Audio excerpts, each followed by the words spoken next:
Brought to you by Puneet Balan Group and Maharashtra Tourism.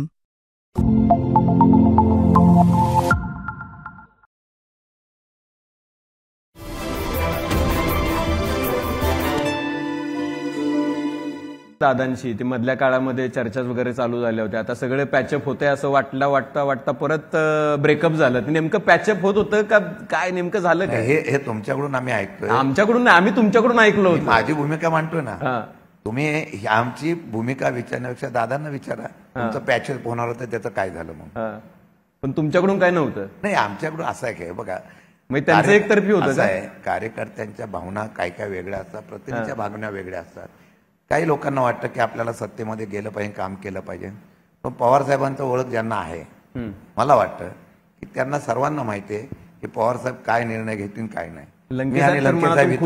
दादा तर त्यांचे दादांचे लाडके होते लंकेसाहेब. आम्ही सगळे लाडके होतो ना. दादा आता दोडके झाले, सगळे लाडके नव्हते. मग आता का दोडके झाले? आता दादा चावीच खोलायला तयार नाही तिजोरीची. नाही, असं आहे, तुमची पॉवर, तुमची कॅपॅसिटी वाढवली पाहिजे.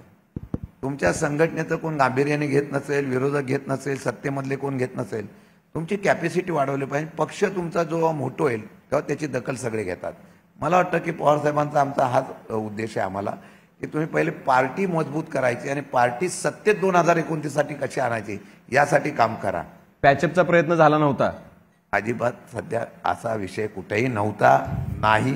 पुढे काय, आता मी तुम्हाला एवढंच सांगलं, सध्या आमचा अजेंडा एवढा आहे की आम्हाला सत्तेत जाण्यासाठी जी ताकद वापरून स्वबळावर जाण्यासाठी काय करायचं ते आम्ही करायची तयारी ठेवू.